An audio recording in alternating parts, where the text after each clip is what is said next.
Oh, you curious about that? Hey, you got to check me on the next episode to find out what we're gonna do with that. Cause like I'm trying to tell you, Speed Addicts is making moves, you heard?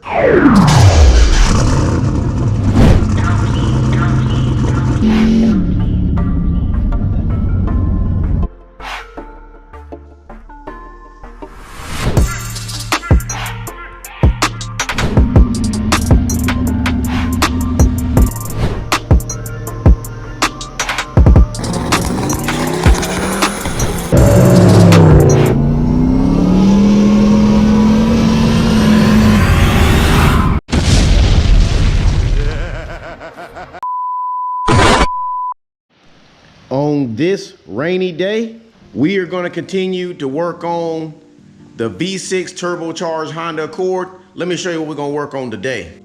Bye-yow! We are going to work on the downpipe. So let me get a camera, show you what we're working with at the top. Then we'll jack the car up, show you what we're working with on the bottom. By the way, she's still running good.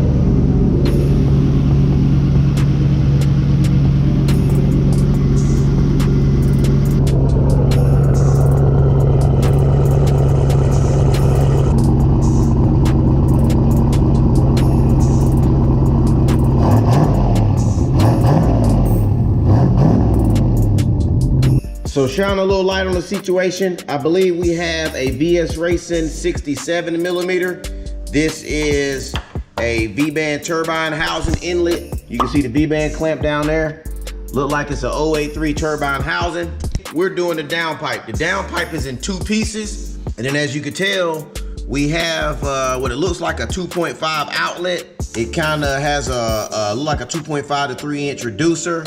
Out of that V-band, it makes a 90 going straight down.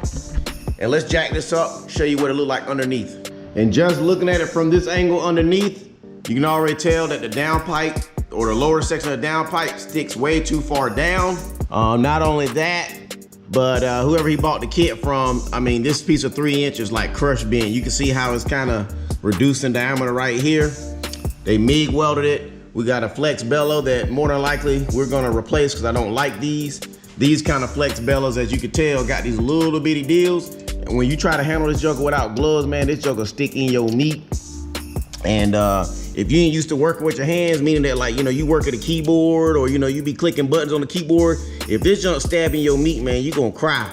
You know what I mean? I don't cry when it happens, but you might cry.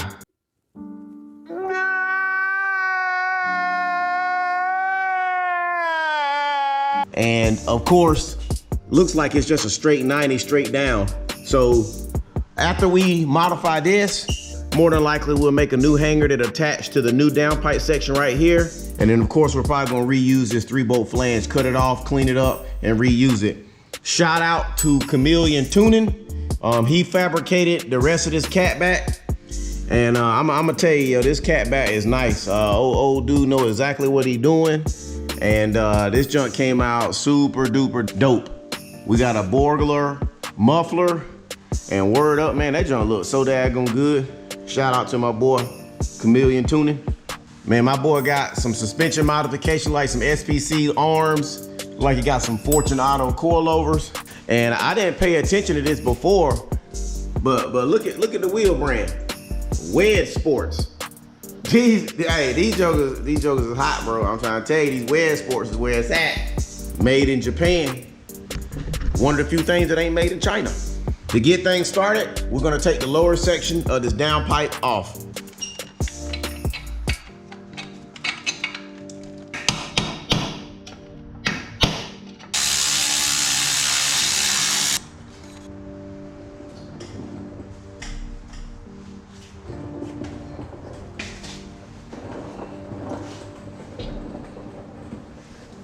Also, another reason why we're remaking the downpipe, other than it don't look that good, is check out what it's been doing to this motor mount. It's basically destroyed it. We may see if we can loosen up this V-band for the turbine housing, kind of clock it just a smidge, but I'm gonna see what we can make happen with maybe like 1 or 2 slices of pie.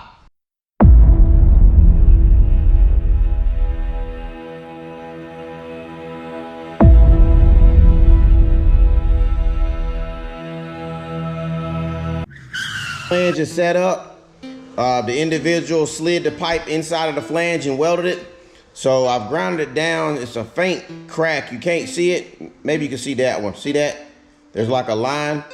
Basically all I'm gonna do is put it in the vise, tap it with a hammer and a flathead, and see if we can slide that piece inside of there, out of there.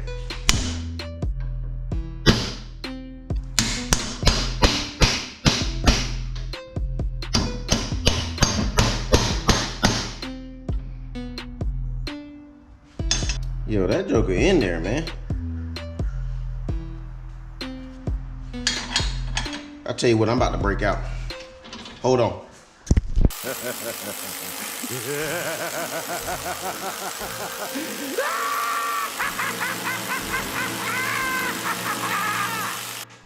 I've never seen a V-band like this before, but this whole section right here is hollow.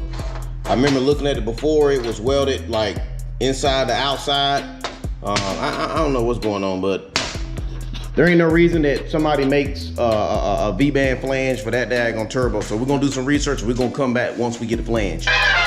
Let's see if the flange is a generic deal, because I know it's definitely a male, meaning that it has a lip, and it's 2-inch outlet. So let's see if this works. No, it don't. I got a 3-inch one here. Let's see if that works. So the 3-inch works, but it still got a little bit of play, almost like that lip isn't thick enough. And then flange outside to outside, it's a little bit, this is a little bit bigger. Whether or not it'll seal, I don't know.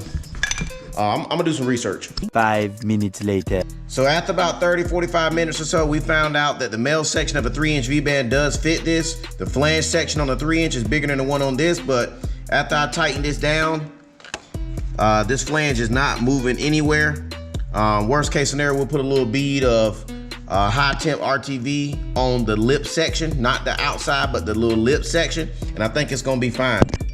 With that being said, we went from 2.5 to 3-inch. Now we are limited on clearance as far as running the pipe to not touch that. So what I'm about to do now is, the oil line down there is a little tight. I'm gonna have to take it loose, meaning I'm gonna take the compressor housing off. And what we're gonna try to do is rotate it counterclockwise just enough to kick this away from that. But we need some more room. That's all it is to it. We need a little more room to get the pipe to kind of go to the left and down through that section. And look, with one little pie cut, y'all see that clearance? See that? We got just a little daylight in there. I think we can make it work. Off camera, I went ahead and welded 2 pies together, added like about a 3.5-inch little spool piece in between the two. I take this up for reference of alignment, and I went ahead and tacked on this V-band. Let's go ahead and install it on the cord and see what it looks like. Booyah! Check that out. What I was trying to do was snake it down in between the fuse box and the wiring to the left. I tried to center it, and at the same time I used that piece of pipe on the back to kind of keep the contour, basically this kind of line with the motor and stuff. That's what that angle looks like.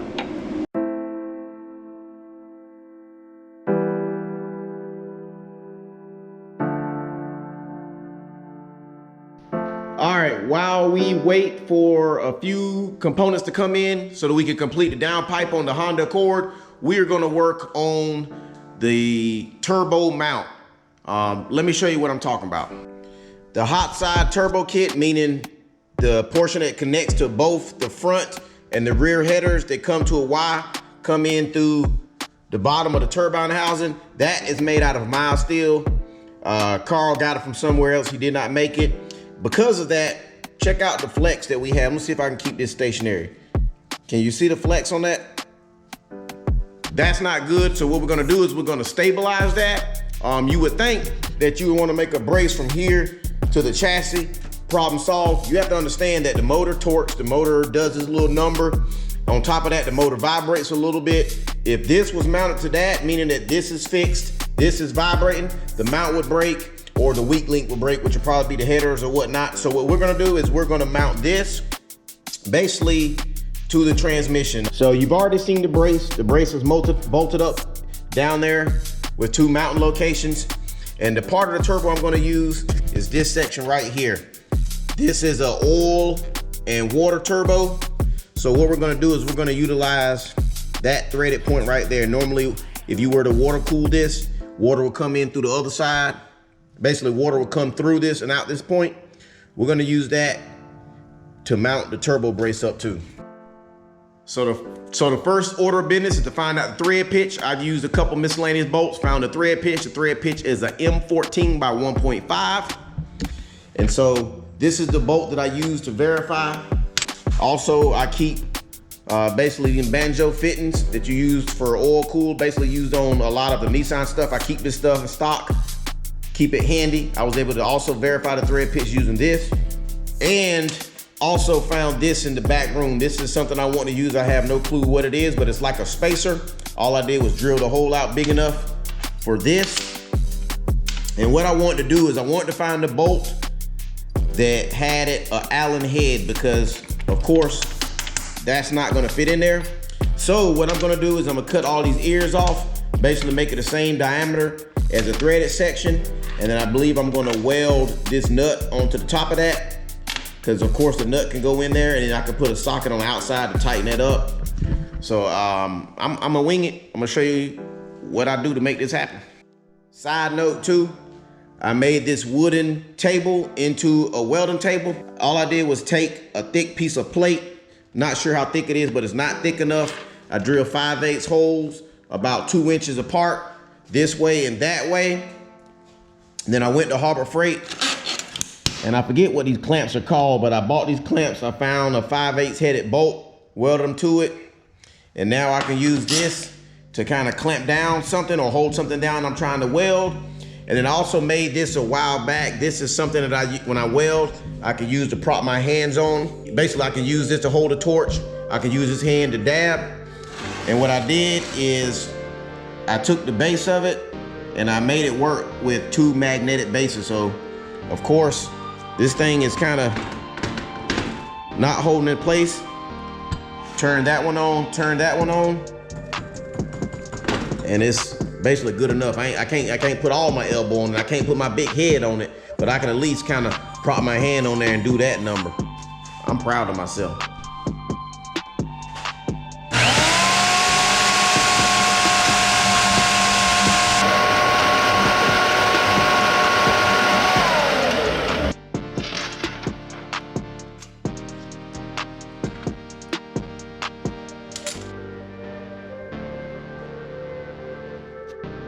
So I got that bolt cut to length. I think I'm gonna put this section in the drill, put a bevel on that so that it'll kind of sit in that groove a little better, and I can kind of tack it up and try to get it as straight as possible.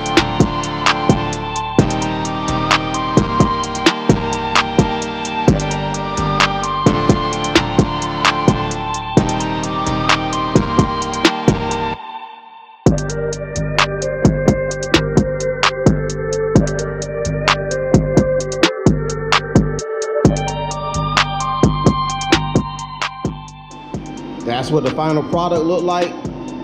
Let's go ahead and test fit it into that little spacer right there.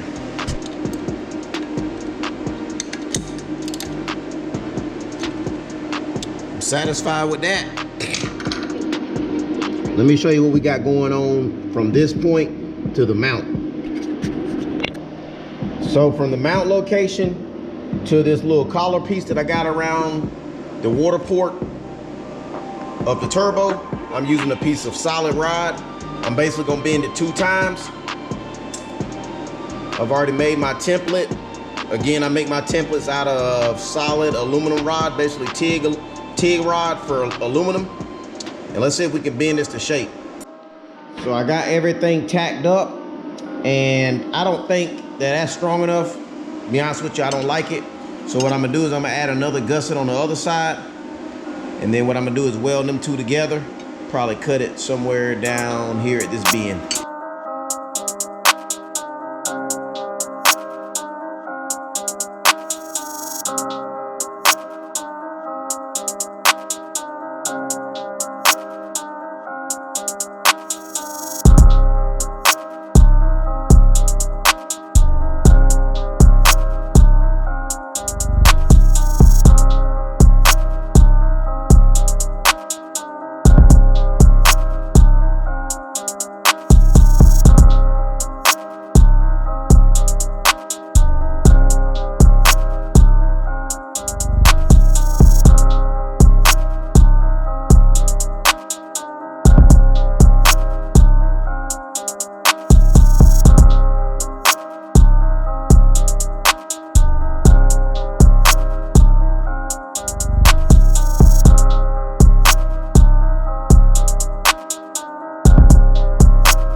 All right, fam, a couple days have passed. Transition back over to the downpipe. This is where we're at. I got 2 welds to make. I want to say that might be like a 70-degree bend. And then on the other side of that bend is going to be a V-bend. 2 random little pieces of pie. Basically, these little pieces came from some leftover stock. Then I got a 45 going in between the steering subframe. It's a tight fit, so I think I'm gonna go ahead and weld that up first because I know the stainless is gonna get hot and it's gonna distort. Then I can slide the pipe in this piece and kind of do this number right here. And then basically we're gonna get jiggy with it.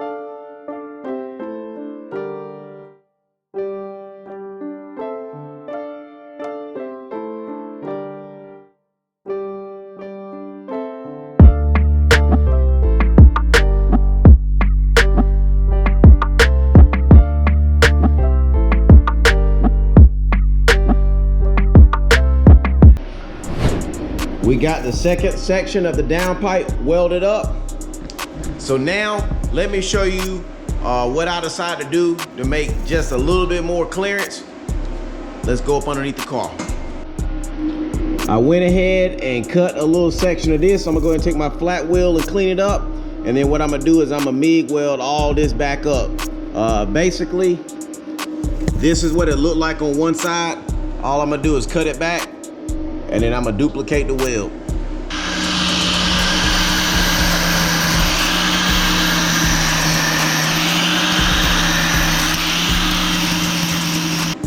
Nobody liked these 3-bolt flanges, so we're trashing this. And we're gonna replace it with a 3-inch male to female V-band. So I got this funky looking 90. It's not actually a 90, it's actually like less than a 90. And I think if I can figure out where to cut it at in this section of this pipe, I can get it to kind of loop back up and then do maybe like somewhat of like a 45 back over to the existing exhaust.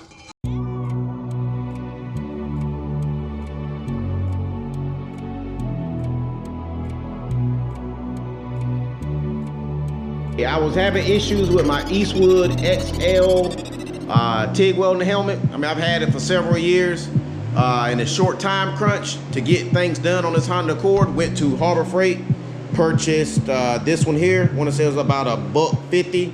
It's the Vulcan unit. It's the Arc Safe. And word up, man, this was actually better than I thought. It's got all your different settings on the back. And I'm trying to tell you, this thing is like, look at that. I mean, of course, it's got like a green tint, and it's hard to pick up on this camera, but this joker is like clear. When I look through this mug, it's like dumb clear. So I'm gonna experiment with this, and then I'm also gonna experiment with a little bit of pulse settings as well.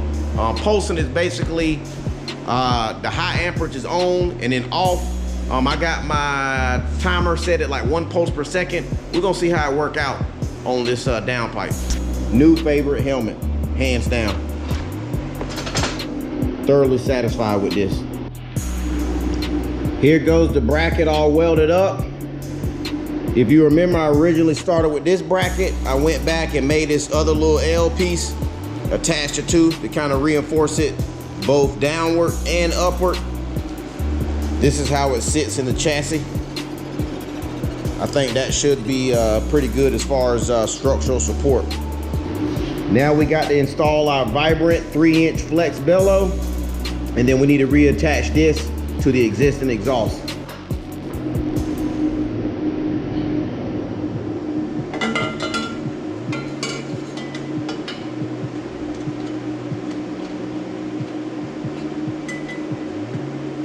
Snug that down, now I can put the V-band up at the top.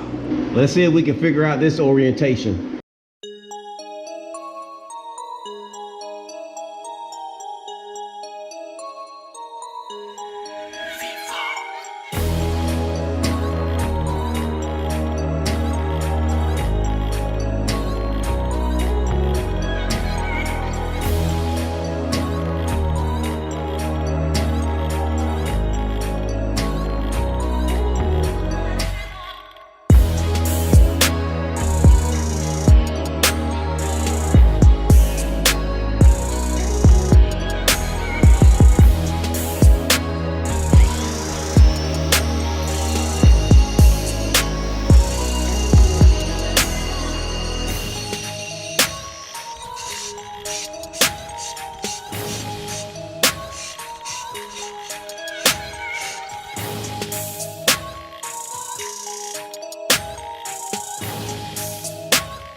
check out the final product.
So I'm kind of seeing now why there was a mount right there instead of right here.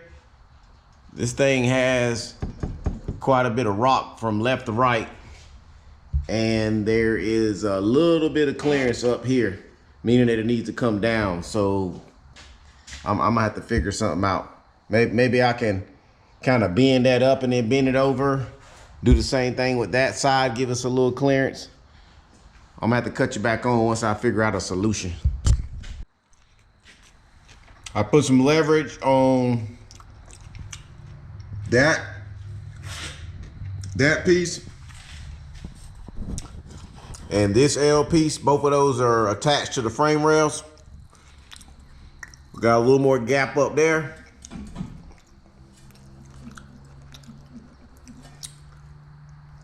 That joke ain't touching nothing.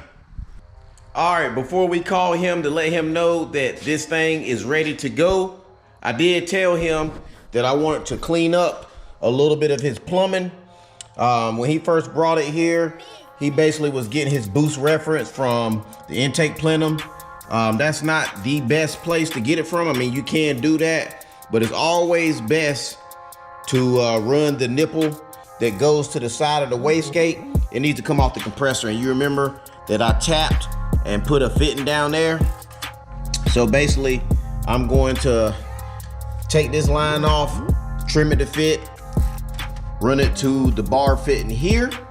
And then I think we're gonna run this one over to the blow off valve. So it's gonna tie in here, run down through here, and then it's gonna go right there.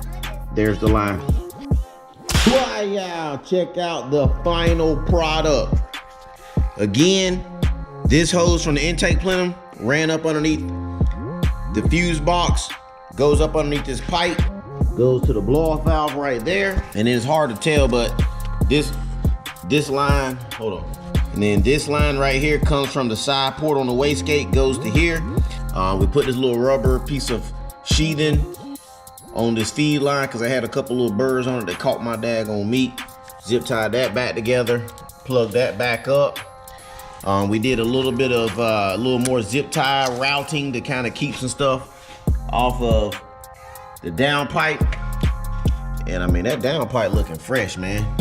I mean, you can get to that V-band right there with the long extension and a 13mm deep socket. And I think what we're gonna end up doing too, we're gonna end up making him a little screen to go over this right here. I didn't like the screen he had before. It was big and bulky. This is the screen he had before. Hold on. This is the screen he had before. You can see how it's been basically compressed or folded around, and it's got these like sharp, jagged edges, look like a daggone octagon. Yeah, we're gonna get rid of that. I got this little bit finer mesh material that I got a long time ago from Lowe's, Home Depot. All we're gonna do is trace that out and clamp it onto the inlet of the turbo.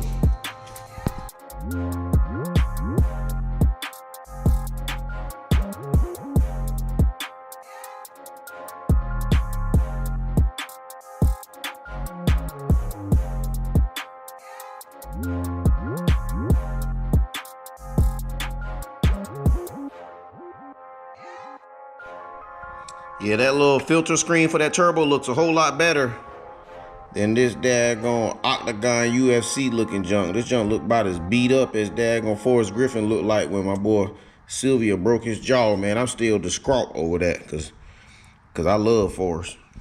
Look at Silva. I mean, that's just amazing. I mean, that's just amazing. Again, he's had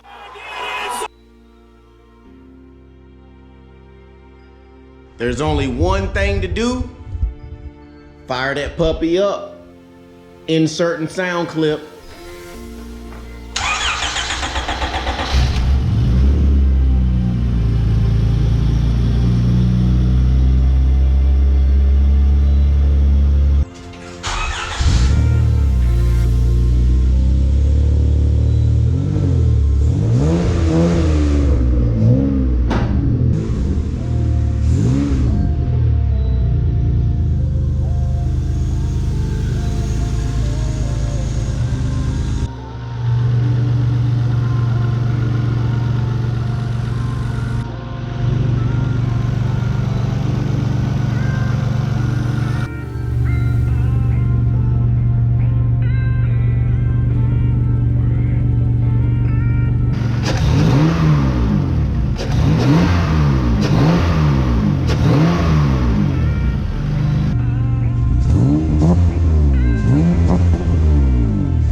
Ready?